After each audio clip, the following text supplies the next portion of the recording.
کو چھپاتا نہیں. میں صاف کہتا ہوں حکومت یہاں کی عوام کا اعتماد کھو بیٹھی ہے.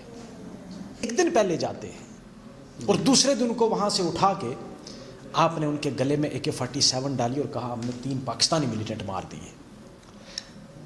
جو سب سے بڑی خدشے والی بات ہے وہ یہ ہے کہ یہ آرمز اینڈ امونیشن کہاں سے آیا؟ کیا اس آرمز اینڈ امونیشن کی کوئی اکاؤنٹیبلٹی ہے کہ یہ اتنا اویلیبل ہے سیکیورٹی فورسز کے پاس کہ وہ کسی کے پاس؟ نیوز سیر انڈیا اور میں ہوں عرفاظ احمد ڈینگ. آج کی خاص ملاقات میں ہمارے ساتھ موجود ہیں مظفر اقبال خان جی، جو کہ فارمر جج و نیشنل کانفرنس کے سینئر لیڈر ہیں. سر سواگت ہے آپ کا نیوز سیر انڈیا میں. شکریہ، آپ کا بھی سواگت ہے. مظفر سر، سب سے پہلے ہم شروعات کریں گے جس طرح سے کل ایک سٹیٹمنٹ آتا ہے آرمی کی طرف سے، کیا کہنا چاہیں گے؟ آرمی کی طرف سے سٹیٹمنٹ آئی ہے کہ بھائی ہم نے جو SOP ہے اور افسپا کی جو پروویژنس ہیں ان کو وائلیٹ کر دیا. ہماری جو لوگ اس میں انوالو تھے، شاید آپ کو یاد ہوگا میں نے میڈیا میں پہلے ایک انٹرویو دیا تھا جس میں مجھے اس بات کا افسوس تو تھا ہی کہ بھئی 3 بے گناہ بچوں کو جو یہاں سے مزدوری کرنے کے لیے، اپنے بال بچے کو، اپنے پیٹ کو پالنے کے لیے اور بہتر ذرائع کو دیکھ کر شوپیان میں مزدوری کرنے کے لیے گئے، ایک فیک انکاؤنٹر میں ان کو مار دیا جاتا ہے. اور مارنے کے بعد اس پر ایک المیہ یہ ہے کہ ان کے کھاتے میں AK-47 اور امونیشن اور سب کچھ رکھا جاتا ہے. ہمیں تھوڑی سی تسلی ہوئی کہ آرمی نے اس چیز کو تسلیم کیا ہے کہ وہ بے گناہ تھے، وہ مزدور تھے، وہ پاکستانی ملیٹنٹ نہیں تھے. ہمیں تو پہلے پتہ تھا، میں تو وہاں کا رجوری کا رہنے والا ہوں، رجوری میں ملیٹنٹ ہے ہی کوئی نہیں جی. اور اب اگر زبردستی کو بنانا چاہے گا تو وہ الگ چیز ہے. لیکن ایک چیز جو مجھے خدشہ تھا کہ اس قسم کے جو حادثے ہیں، اس قسم کے جو واقعات ہیں، یہ بہت دور دس اثرات رکھتے ہیں اور لوگوں کے دلوں میں ایک بہت غصے کی لہر تھی. ہر آدمی، ہر نوجوان بالخصوص رجوری پونچھ کے جو نوجوان لوگ تھے وہ اس کو بہت شک کی نگاہ سے دیکھتے تھے کہ بھئی اب ہماری سیفٹی ہی کوئی نہیں ہے. جی. اور جب یہ حالات پیدا ہو جائیں، خاص کر نوجوانوں کے دلوں میں جب یہ چیز آ جاتی ہے تو اس سے ایک بڑا خطرہ رہتا ہے. اور وہ خطرہ یہ رہتا ہے کہ بھئی یہ نوجوان کہیں امن کے راستے سے بھٹک نہ جائیں. سر، جو آپ نے پٹیشن کیا تھا اس میں کیا چیزیں ہیں، کیا کیا لے کے آپ پٹیشن کیا آپ نے کورٹ میں؟ میں ہائی کورٹ میں نے ایک پٹیشن کی تھی ان تینوں بچوں کے والدین کی طرف سے، کیونکہ اس وقت جب میں نے پٹیشن کی تھی تو ہمیں یہ بھی پتہ نہیں تھا کہ وہ جو بچے مارے گئے ہیں، جو لوگ مارے گئے ہیں، وہ یہی بچے تھے یا کوئی اور تھے. تو میں نے اس وقت ایک ہیبیس کارپس پٹیشن کی تھی اور ہیبیس کارپس میں نے ساتھ میں یہ بھی مانگا تھا کہ اگر یہ بچے وہی ہیں تو جس نے بھی یہ کام کیا ہے، جس نے بھی ان کو قتل کیا ہے، اس کے خلاف سخت سے سخت کارروائی، قانونی کارروائی کی جائے اور ان کو کیفر کردار تک پہنچایا جائے جو بھی اس میں انوالو ہے. اس وقت تک تو ہمیں یہ پتہ نہیں تھا کہ یہ بچے وہی ہیں جن کو مارا ہے، کیونکہ کوئی آفیشیل سٹیٹمنٹ کوئی نہیں آ رہی تھی، خاموشی تھی. اب یہ پتہ چلا ہے. لیکن اب میری اس پٹیشن میں دیکھتا ہوں یہ 28 کو اس میں نیکسٹ ڈیٹ لگی ہے، کورٹ نے رکھا ہے اس کو 28 تاریخ کے لیے.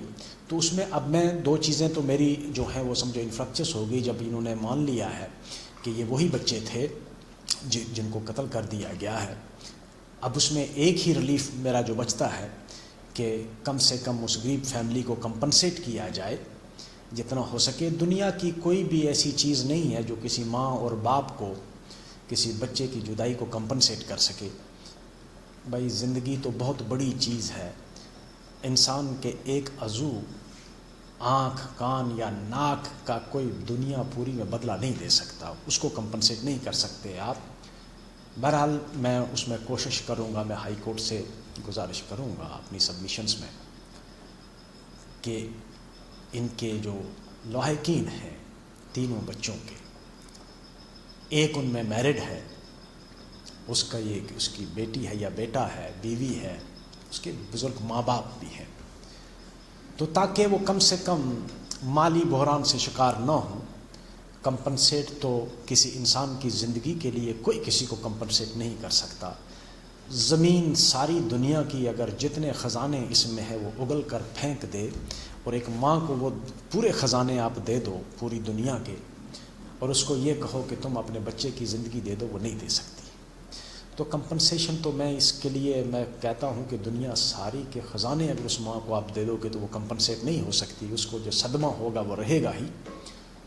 بہرحال وہ اپنی بقیہ زندگی میں کوئی مالی مشکلات جو ان کو درپیش ہیں, کیونکہ وہ بچے ان کا سہارا تھے, بڑھاپے کا سہارا تھے, ان ماں باپ کی بڑھاپے کی لاٹھی تھے جن کو آپ نے چھین لیا ان سے. تو یہ ذمہ داری بنتی ہے یہاں کی حکومت کی, اسٹیبلشمنٹ کی, کہ وہ ان کو کمپنسیٹ کرے. مظفر سر, اگر بات کریں ہم اس طرح کے انکاؤنٹرز کی, تو کیا یہ پہلا انکاؤنٹر تھا جس میں ان 3 بچوں کی جان گئی, یا اس سے پہلے بھی جو فیک انکاؤنٹرز جو کہا جاتا تھا, الزامات لگتے رہتے تھے لیکن کوئی فیئر انکوائری نہیں ہوتی تھی, کیا اس کو ہم فیئر انکوائری مان سکتے ہیں؟ اور آج کے بعد اس طرح کے فیک انکاؤنٹرز نہیں ہوں گے, آج کے بعد جو ہے اس طرح سے انوسینٹ کلنگز نہیں کی جائیں گی, اور کچھ افسران جو ہیں اپنے سٹارز کو بڑھانے کے خاطر جو ہے ان مزدور لوگوں کی جانیں لے کے ان کے ہاتھوں میں ہتھیار دے کے ملٹنٹ قرار دے دیتے ہیں, کیا آج کے بعد اس طرح کی وہ دیکھنے کو نہیں ملیں گی؟ بدقسمتی یہ رہی کہ یہ جتنی پالیسی ہے to tackle militancy in Jammu and Kashmir وہ فالٹی ہے.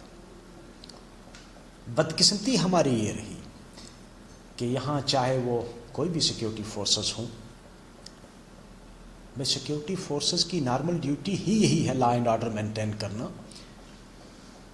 لیکن گورنمنٹ کی پالیسی یہ رہی کہ بھائی سیکیورٹی فورسز جب کوئی اچیو کرتی ہیں کوئی چیز تو ان کو مراد دی جاتی ہے, اور اس مراد کی لالچ میں انہوں نے بہت ساری غلطیاں بھی کی, جان بوجھ کے کی, یہ نہیں کہ انجانے میں, جان بوجھ کے کی.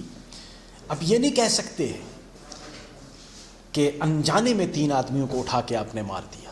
جی, وہ مزدور تھے, یہ سب کو پتا تھا, اور بالکل جس طرح آپ نے بجا فرمایا کہ اپنی پروموشن, ترقی اور دوسری مراد پیسہ ملتا ہے. اور ایک جو بڑی خدشے والی بات یہ مجھے لگی, میں نے شروع میں یہ کہا تھا, میں نے شاید ٹویٹ کر کے اس پر جب مجھے پتہ چلا تھا تو میں نے اعتراض جتلایا تھا, اور میں نے ہائی کورٹ کی سبمیشن میں بھی یہ کہا, اور میں اب بھی ہائی کورٹ میں جو میری پٹیشن ہے اس میں ایک سبمیشن ضرور کروں گا.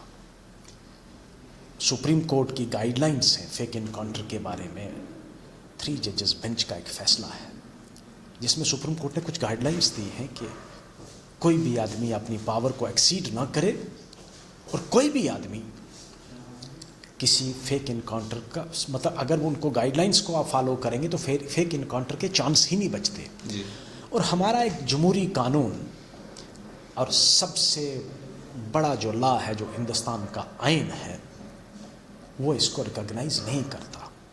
انکاؤنٹر تو انکاؤنٹر نام کی کوئی چیز ہی نہیں ہے. جی, بھائی سزا تو عدالت نے دینی ہے, اگر کسی نے کوئی جرم کیا ہے تو اس کے لیے آئین آرٹیکل 21 اس کو ایک یہ حق دیتا ہے, لائف اینڈ لبرٹی. آپ اس کو اس طرح نہیں لے سکتے کہ بھائی میں کہوں گا یہ ملیٹنٹ ہے میں اس کو گولی مار دوں. اور ان بچوں کے لیے جو خبر ہمیں یہ ہے کہ ان کو تو وہاں سے جو رینٹڈ اکاموڈیشن تھی, اور 2 بچے ایک دن پہلے جاتے ہیں اور دوسرے دن کو وہاں سے اٹھا کے آپ نے ان کے گلے میں AK-47 ڈالی اور کہا ہم نے 3 پاکستانی ملیٹنٹ مار دیے. جو سب سے بڑی خدشے والی بات ہے وہ یہ ہے کہ یہ آرمز اینڈ امونیشن کہاں سے آیا؟ کیا اس آرمز اینڈ امونیشن کی کوئی اکاؤنٹیبلٹی ہے کہ یہ اتنا اویلیبل ہے سیکیورٹی فورسز کے پاس کہ وہ کسی کے پاس کسی کو مار کے اس کے پاس AK-47 رکھ دیں گے, 4 گرنیڈ رکھ دیں گے؟ یہ گرنیڈ آئے کہاں سے؟ اس اسپیکٹ کی بھی انویسٹیگیشن کی ضرورت ہے. میں حکومت سے یہ گزارش کروں گا کہ کم سے کم ہم کہیں نہ کہیں اس کو ایک فل سٹاپ لگائیں کہ انوسینٹ کوئی نہ مارا جائے. جو جنگجو ہیں, جو لڑتے ہیں, جو ملیٹنٹ ہیں, وہ آپ کو آپ پر حملہ کرتے ہیں تو ظاہر سی بات ہے آپ ان پر پھولوں کی بارش نہیں کرو گے, آپ بھی حملہ کرو گے. جب آپ ان پہ کرو گے وہ بھی آپ پہ کریں گے. بھائی وہ تو کوئی جواز بنتا ہے کہ آپ نے ملیٹنٹ کتنے مارے, وہ بھی مارتے ہیں, ابھی مارتے ہیں.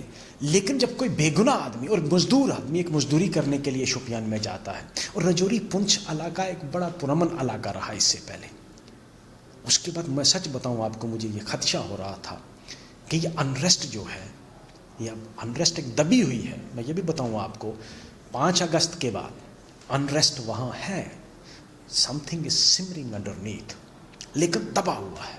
ابھی کچھ جو سوشل ورکرز لوگ ہیں وہ سمجھا رہے ہیں, تو میں سوچتا تھا کہ کہیں نوجوانوں میں یہ بے چینی نہ پیدا کر دے, کیونکہ بے چینی آلریڈی تھی اور یہ ایک فلیش پوائنٹ بن سکتا تھا. اور مجھے بہت خدشہ تھا کہ یہ کہیں فلیش پوائنٹ نہ بن جائے ہمارے علاقے کے لیے, اور ہمارے علاقے میں بھی بدامنی نہ پھیل جائے. مظفر سر, اگر بات کریں ہم جس طرح سے کمپنسیشن کی مانگ کی جا رہی ہے, کیا کمپنسیشن ہی ان کا جو انصاف ہے وہ ہے, یا وہ جو آفیسرز جنہوں نے اس آپریشن کو پورے کو لیڈ کیا تھا, انکاؤنٹر کو لیڈ کیا تھا, ان لوگوں کے خلاف بھی کارروائی ہونی چاہیے تاکہ ان کو جو ہے ان کا پورا انصاف مل سکے؟ بے گناہ 3 لوگوں کی جانیں گئی ہیں. بنیادی طور پر سب سے پہلی ضرورت تو یہ ہے کہ جس نے بھی یہ کام کیا اس کو ایک مثالی سزا ملنی چاہیے, کیونکہ یہ مرڈر ہے, 302 ہے, اور اس کو کم سے کم انہوں نے 3 بے گناہ بچوں کو. اور جب ایک آدمی پاور میں ہے, جب government under the colour of the office, under the colour of the uniform, جب آپ نے ایک یونیفارم کے اس تحت, ایک آفیسر ہونے کے تحت آپ نے ایک مرڈر کیا ہے, تو اس میں ڈیتھ پینلٹی ہی rarest of the rare case ہے. وہ آپ نے ایک پاور کو ابیوز کر کے کسی 3 بے گناہ نوجوانوں کی جان لی ہے. جان کسی کی بھی ہو, بالکل, غریب کی یا امیر کی, مزدور کی یا آفیسر کی, جان تو جان ہے. اور جب تم بے گناہ کسی کی جان لیتے ہو تو کم سے کم یہ ایک سوچے سمجھا ہے, ویل تھاٹ, جس کو ہم پہلے کہتے ہیں کہ بھائی پلانڈ, ویل پلانڈ ہے. تو اس میں پہلی ضرورت تو یہ ہے, کمپنسیشن بعد کی بات ہے, جو پہلی ریکوائرمنٹ ہے کہ جو بھی اس میں انوالو ہے ان کو سزائے موت ہونی چاہیے امیجیٹلی. ابھی تو کورٹ آف انکوائری ہوا ہے, اس کے بعد کورٹ مارشل ہوگا. ہم تو گزارش کریں گے کہ بھائی سخت سے سخت کارروائی کر کے ایک مثالی سزا دی جائے, تاکہ آئندہ کوئی آدمی یونیفارم کے کلر میں یہ جرت نہ کرے کہ وہ کسی بے گناہ کی جان لے. جی سر, کیا میسیج دینا چاہیں گے عام جنتا کے لیے؟ بھائی میسیج میں ایک ہی دوں گا کہ آپس میں بھائی چارہ. اس وقت ایک بڑے مشکل دور سے ہم گزر رہے ہیں جموں کشمیر میں, بڑی بے چینی سی ہے, بے روزگاری بھی ہے, اور سب سے بڑا جو خدشہ ہے کہ ایک جو یہاں بھائی چارہ تھا ہندو مسلم سکھ اتحاد کا, اس بھائی چارے میں خلل پڑا ہے پچھلے کچھ سالوں میں. میری گزارش ہے تمام لوگوں سے کہ سب آپس میں مل جل کے, یہ ریاست, یہ ملک, یہ سب کا ہے. یہاں ہندو مسلم سکھ عیسائی پارسی سب رہتے ہیں, اور اس گلدستے میں سب کی اپنی ایک پہچان ہے, اور ہر طبقے کی ایک اپنی خوشبو ہے جس کی وجہ سے اس طبقے کی پہچان ہے. یہ خوشبو بہت ساری قسم کی ہوتی ہے, ہر خوشبو کی ایک اپنی انفرادیت ہے.